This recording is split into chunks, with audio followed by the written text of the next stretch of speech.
So this video is on NFCs and why they should not be used to authenticate pharmaceutical products. And for complete transparency, we're developing P2FA codes which don't have this problem. So what are NFCs? NFCs are near field communication tags, and they're like a type of RFID tag. And you're probably familiar with them from things like tap on, tap off public transport, contactless payment cards. They're in ski lift passes and things like passports as well. So when a phone first communicates with an NFC, there's an unencrypted handshake. And that really just tells the phone from the NFC device what settings are being used. And then there may be some other data after that that is communicated, and that can be encrypted.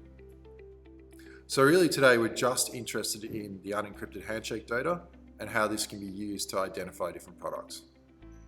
So looking more closely at the data that is transferred in the handshake, at first the phone sends out a request to answer signal, and in response the NFC sends out an answer to that request, and there can be 320 settings in that answer. Next, the NFC responds by sending a unique identifier and a SAC code, and this happens over a couple of different communication steps, and that can contain up to 10 bytes of information. And then finally, the phone sends out a RAT signal, which is a request to answer to select, and in response the NFC sends back this answer to select signal, which contains 18 million different settings and up to 25 historical bytes. So why is all this relevant? Well, in that first initial unencrypted handshake, the NFC can send up to 5.8 billion different settings and 10 to the power of 43 historical code words. And that makes just the NFC handshake highly identifiable, and potentially it can be linked to different products and product types. So how do you get this data? Well, you can download any NFC app from the App Store, and so in this example I've used NFC Tools, and I'm scanning my Myki card, which is a public transport card we use here in Melbourne. And on the right hand side you can see the Myki handshake data that is recovered from the card. Now in the next slide I've scanned two different Myki cards, and we can see that you can identify that it is a Myki card from the similarities between this handshake data, which I've now underlined in pink. And you can see that there's a lot of similarities between these two cards, which are distinct from, say, bank cards or a ski pass or a passport signature. So why is this a problem for pharma? Well, it's important, and could be a problem because NFC handshakes would allow bad actors to detect what items are in a bag remotely using only a smartphone. So in the case of credit cards and debit cards, transport cards and passports, for example, this is not a problem. Who cares? Because it's not really a sensitive piece of information knowing that someone is carrying these cards, particularly since you can't do anything with that information like make a transaction on those cards. You just know that they're present.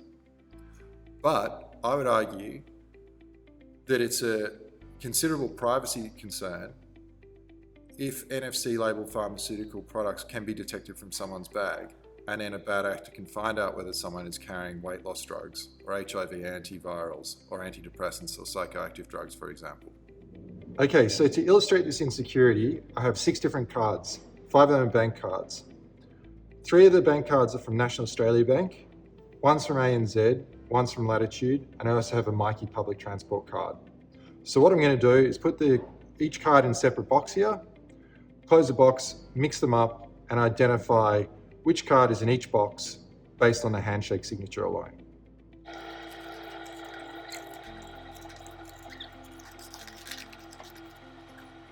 Okay, so the cards are in the boxes, and I've mixed them up, so you're going to have to take my word for it that I don't know which card is in which box.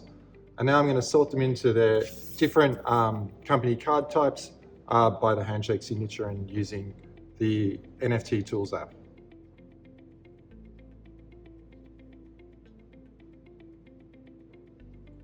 Looks like National Australia Bank.